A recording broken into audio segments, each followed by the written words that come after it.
നമ്മൾ ഇതിനു മുമ്പുള്ള കേസുകളിലും ഒക്കെ നമ്മൾ ഈ വിഷയത്തെക്കുറിച്ച് സംസാരിച്ചതുമാണ്, തിരികെ വരാനുള്ളവരുടെ ഒരു സാഹചര്യം എത്രത്തോളമാണ് എന്നുള്ളത്. പക്ഷേ വിഭജികയുടെ കാര്യത്തിൽ അത്തരത്തിലൊരു കാര്യം നമുക്ക് അവരുടെ ഇതുവരെയുള്ള ജീവിതത്തിൽ നിന്നൊക്കെ ഒന്നും മനസ്സിലാക്കിയെടുക്കാൻ സാധിക്കുന്നില്ല. അതുകൊണ്ട് ഡോക്ടർ പറഞ്ഞ പോലെ നമ്മൾ അതിലേക്ക് വിശദമായി പോകുന്നതിന് മുൻപ് ഉമാ നായരിലേക്ക് ഞാൻ പോവുകയാണ്. ശ്രീമതി ഉമാ നായർ, നമ്മൾ വിഭജികയുടെ മരണക്കുറിപ്പ് എന്ന് പറയുന്ന ആ ഡയറി കുറിപ്പ് ഒരു 4 പേജ് 5 പേജുള്ള ഒരു വലിയ നീണ്ട ഒരു കത്താണ്. അത് ഓരോ വരിയും അതിലെ വായിക്കുമ്പോൾ അതായത് അമ്മായച്ചനിൽ നിന്ന് പോലും ദ്രോഹം നേരിടേണ്ടി വന്നിട്ടുണ്ട്, മോശമായ പെരുമാറ്റം നേരിടേണ്ടി വന്നിട്ടുണ്ടെന്നൊക്കെയുള്ള കാര്യങ്ങൾ കേൾക്കുമ്പോൾ നെഞ്ചത്ത് കൈവയ്ക്കാതെ ഒരു സ്ത്രീക്ക് അത് വായിക്കാൻ സാധിക്കില്ല. എന്താണ് ഈ ഒരു കേസ് വന്നപ്പോൾ താങ്കൾക്ക് തോന്നിയത്? എന്താണ് ഇപ്പോഴത്തെ പെൺകുട്ടികളോട് നമ്മൾ ഓരോ കേസ് വരുമ്പോഴും ഓരോന്ന് പറയുന്നുണ്ട്, നിങ്ങൾ മുന്നോട്ട് ജീവിക്കണം, പക്ഷേ ഇതുപോലെയുള്ള കേസുകൾ നമ്മൾ നിരന്തരം കാണേണ്ടി വരുന്നു, ചർച്ച ചെയ്യേണ്ടി വരുന്നു എന്നുള്ളതാണ്. ഇതിൽ ഏറ്റവും സങ്കടകരമായ കാര്യം, ഇവരൊക്കെ വളരെ ചെറുപ്പമായിട്ടുള്ള പെൺകുട്ടികളാണ്, ഒരുപാട് വിദ്യാഭ്യാസ സമ്പന്നരാണ്, അതിലേറെ സമൂഹത്തിന് കൃത്യമായിട്ട് നേരിട്ട് ഇടപഴകുന്ന കുട്ടികളാണ്. അപ്പോൾ അവർക്ക് ഒരുപാട് അറിവ് കുറവ് എന്ന് പറയാൻ സാധിക്കില്ല എന്നാണ് എനിക്ക് തോന്നുന്നത്. കാരണം ഇവരുടെ പശ്ചാത്തലങ്ങൾ ഇവരെ ഇൻഫ്ലുവൻസ് ചെയ്യുന്നുണ്ടാവും, ശരിയാണ്. പക്ഷേ എനിക്ക് തോന്നിയ ഒരു കാര്യം, ആ കുട്ടി ഇമോഷണലി ആണ് ഈ കാര്യങ്ങളെയൊക്കെ കണക്ട് ചെയ്തത്. കാരണം ഞാനിത് മനസ്സിലാക്കിയെടുത്തോളം അമ്മ വളരെ കഷ്ടപ്പെട്ട് ഒറ്റയ്ക്ക് ഈ 3 മക്കളെ വളർത്തിയെടുക്കുന്നു.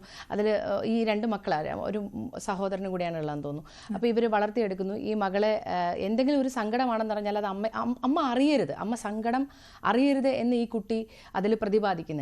പക്ഷേ അതുകൊണ്ടായിരിക്കാം ആ കുട്ടി ഇത്രത്തോളം മറച്ചു വെച്ചത്. അമ്മ സിംഗിൾ പാരന്റ് ആണ്. ഒരു സിംഗിൾ പാരന്റ് ഒരു കുഞ്ഞിനെ വളർത്തിയെടുക്കുമ്പോൾ ആ കുഞ്ഞുങ്ങൾ വളർന്ന് മറ്റൊരു സ്ഥലത്ത് ചെല്ലുമ്പോൾ ഏത് മക്കളാണെങ്കിലും, ആണായാലും പെണ്ണായാലും, അവരാലോചിക്കും എൻ്റെ പേരന്റ്, ഒരുവിധം നന്നായി ചിന്തിക്കുന്ന ഏത് കുഞ്ഞുങ്ങളായാലും ആലോചിക്കും ഞങ്ങളൊരു സ്ഥലത്ത് എത്തിയാൽ ഇനി ഒരിക്കലും ഞങ്ങളുടെ അമ്മയെ സങ്കടപ്പെടുത്തരുതെന്ന്. അങ്ങനെ ഒരു ഇമോഷണൽ പ്രോബ്ലം ആ കുഞ്ഞിനെ എഫക്ട് ചെയ്തിട്ടുണ്ട്. ആക്ച്വലി അതല്ലായിരുന്നു വേണ്ടത്.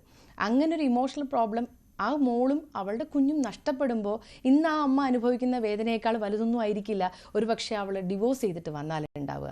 അങ്ങനെ ചിന്തിക്കാനുള്ള വിദ്യാഭ്യാസം ഉണ്ടായിരുന്ന ഈ കാലത്ത് ആ കുഞ്ഞ് എന്തിനെങ്ങനെ ചെയ്തു എന്നുള്ളത് ഇപ്പോഴും എനിക്കത് മനസ്സിലാവുന്നില്ല എന്തുകൊണ്ടാണെന്ന്. രണ്ടാമത്തെ കാര്യം എന്ന് പറയുന്നത്, അമ്മയ്ക്ക് ഈ കുട്ടിയുടെ അമ്മായി അച്ഛനിൽ നിന്ന് മോശമായ ഒരു അനുഭവം ഉണ്ടായെന്ന് അമ്മ പറയുന്നുണ്ട്, അമ്മയുടെ വാക്കുകളിൽ നിന്ന് കേൾക്കുന്നുണ്ട്.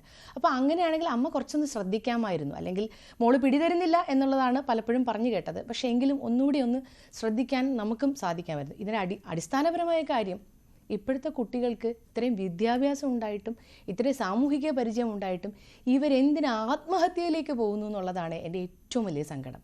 ഇവർക്ക് നമുക്ക് പറ്റാത്തൊരാളാണ്, എന്ത് തരത്തിലുള്ള വൈകൃതവുമായിക്കോട്ടെ, ഏത് തരത്തിലുള്ള സാഹചര്യമായിക്കോട്ടെ, അമ്മായിയമ്മ, അമ്മായിയപ്പൻ, നാത്തൂൻ, അങ്ങനെ എന്ത് തരത്തിലുള്ള സാഹചര്യമായിക്കോട്ടെ, അത് ജെന്യൂൻ ആയിട്ടുള്ള റീസൺ ആണെങ്കിൽ നമ്മുടെ വീട്ടിലുള്ളവർ മാത്രം നമ്മളെ മനസ്സിലാക്കിയാൽ മതി. സമൂഹം മെല്ലെ മെല്ലെ മനസ്സിലാക്കിക്കോളും. സമൂഹത്തിനെ സംബന്ധിച്ചിടത്തോളം ഇന്നൊരു പ്രശ്നം, നാളെ ഒരു പ്രശ്നം, മറ്റന്നാളൊരു പ്രശ്നമാണ്. പക്ഷെ നഷ്ടപ്പെടുന്നത് എപ്പോഴും വീട്ടിലുള്ളവരാണ്. ഇത് മനസ്സിലാക്കാൻ ഒന്നുകിൽ വീട്ടുകാർ അടിസ്ഥാനപരമായി കുഞ്ഞുങ്ങളെ വിവാഹത്തിന് മുമ്പ് പ്രിപ്പയർ ചെയ്യിപ്പിക്കുക.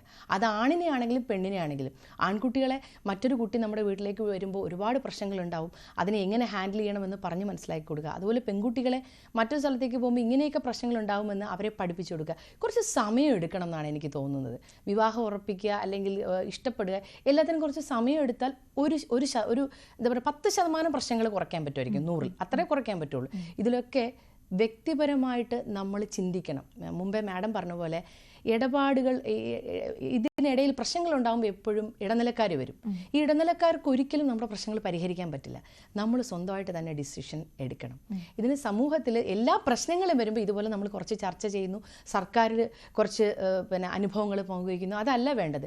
അടിസ്ഥാനപരമായിട്ട് ഒന്നുകിൽ നമ്മൾ സ്കൂൾ വഴിയോ കോളേജ് വഴിയോ അല്ലെങ്കിൽ പഞ്ചായത്ത് വഴിയോ കോർപ്പറേഷൻ വഴിയോ ഏത് തലത്തിലെങ്കിലും കുട്ടികൾക്കും അവരുടെ പേരൻസിനും അവയർനെസ് കൊടുക്കാൻ എന്ത് സാധിക്കും എന്നുള്ളത് ചെയ്തിട്ടേ ഈ പ്രശ്നങ്ങൾ ഇവിടെ അവസാനിക്കുകയുള്ളൂ. അല്ലാതെ എന്നും ഒരു വിഭജിക്കുക, ഇനി അടുത്ത മറ്റൊരാൾ, ഇതിങ്ങനെ വന്നുകൊണ്ടേയിരിക്കും.